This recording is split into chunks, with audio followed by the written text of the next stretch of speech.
I'm sure you have received merchandise souvenirs that don't look appealing and not very cool to use. What are you going to do with it? Throw them all away? It's a bit wasteful, huh?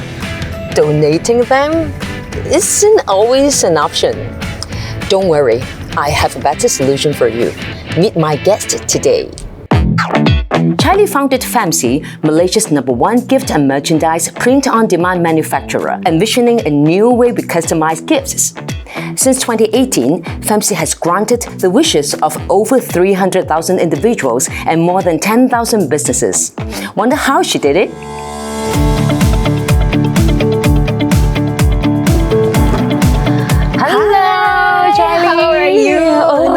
Finally meet you. Yes, what an honor meeting the #1 lady in Malaysia. Hey, no lah.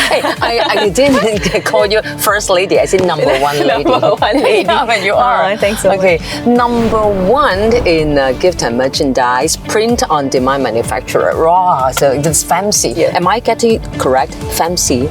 Famsy, But I yes. see this little exclamation mark. So should I go Famsy? Just call it Famsy. Right. But I see you have pretty short history. Can you share with us how you start your business? Okay. So basically, we're almost 7 years old now. And the way we started is we were looking at traditional businesses, right? So obviously gift and merchandise businesses, there's so many of them. But a lot of them are very traditional. What I mean by traditional is either they're a middle person. So middle person, they don't have a single printer or they don't even own a factory. They just only get have a a showroom. business, yeah. And then you have the other side of things. They're very focused on manufacturing, but they're only focused on one area of manufacturing, which is probably like I'm a t-shirt printer, I'm a calendar printer, a very specific. And there's no one player in the market that combines. Firstly, you need to be a factory because that allows for more flexibility and more customization in the products. And there's also not anyone that plays around with technology to enable flexible type of customization for new age, what we call extraordinary gifts and merchandise. Okay, the technology you're referring to is printing technology. Correct. Yeah. So when we call ourselves print on demand, what that really means is that every single item that we produce has a barcode.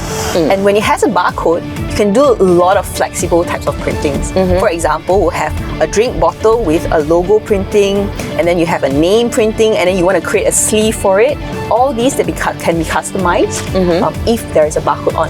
So we created that technology and then obviously built a facility for us to create that print-on-demand concept. Many business owners are striving to come up with new ideas, new products, new services. Is this printing technology the key reason that you're going into also called such a conventional gift and merchandise business? Yeah, so we have a vision, right? Our vision is to, instead of offering what you call the boring gifts and merchandise, we want all gifts and merchandise in the world to be extraordinary.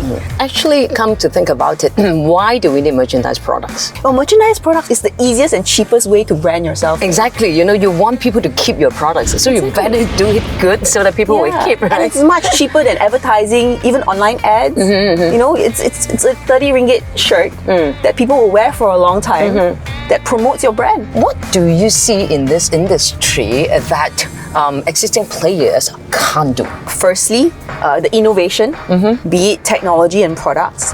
And then secondly, a lot of them are run by possibly people that are a little bit more, Matured, like a little bit older. Conservative. A little bit older. So they don't think like how we do. They don't utilize a lot of social media like what we do. They don't use TikTok, and they don't have new age ideas like converting lifestyle products into merchandise. And that's where we see the gap. But your number is really impressive. You started back in 2018, and back then you served about 10,000? Yeah. So we've currently now served 300,000 globally. How can you do that? Yeah. We've been very fortunate. Do you still remember your first order? Was it a progressive development, or was there any turning point in your business? A turning point. So I think at the start of the business, we were predominantly serving a lot of I think we were selling t-shirts, customized t-shirts. So we were selling a lot to small corporates or the Chinese community mainly. And then one day we decided to launch a bag. So not just any bag, that tote bag, the Christine Dior type tote bag. So we thought, okay, well, let's just launch something like that. So we invented this technology that enables us to not just put one logo on a bag, just print the whole entire bag. It looks like a designer bag. So the minute we launched it to market, it was like a crazy hype. And obviously that time was during MCO as well. Everyone was just willing to buy online. It was a crazy hype, and it really scaled our business to 3 to 4 times in a short 3 to 4 months. Yeah. Okay, just now you talk about MCO. I would assume MCO to you, because you're so-called in e-commerce, right? A blessing in disguise. Is that true? Yes and no. I think for us, we had a period of time when sales was good, but I think like most businesses, after that it came tumbling down. Well, because of the shift in online perspective. Right? Oh, okay. Yeah, so I think people were really willing to shop online at some stage, and then after MCO there was the TikTok hype. And then everyone just shifted. So it was a very crazy time for everyone online and also offline. I think no business owner would say that they had a very nice, easy breeze. Honestly, it was just tough. It was tough. There's a lot of resilience required. I can see that now you have your HQ with 30,000 square feet, which is huge. Your factory, everything is there. But you are starting kiosks as well. Having an online presence, having a B2B presence, and basically hacking the industry, making things more extraordinary in that areas. We want to do the same for retail spaces. Okay, since you have a very comprehensive online presence, what is your plan to the kiosk or the retail store in the future? So we want to offer, for example, like a mini-so type concept where you can get a lot of gifts and very cute merchandise, but everything can be customized on the spot. On the spot, meaning, okay, I want something, I want it now. Exactly. Wow. Yeah. So in your shop in the future, we can get it right away. Yeah, in 15 minutes. So how big is the scale? So we're starting off with basically one concept store first, experience, and basically in the next few years we want to expand it into multiple areas in top malls. But yeah, that's something that we're planning right now. Have you considering doing workshops in your store as well? Yes, exactly. That's exactly what we want as well. So in stores, what we can do is we can create that customization sort of feature, introduce that to multiple types of experiences. For example, school kids coming to customize their own little t-shirt, or even a girls' night out, going to customize all matching bags for their brides and especially now we all have thematic events to go, right? Okay, when it comes to business, what is your business plan in the coming 5 years?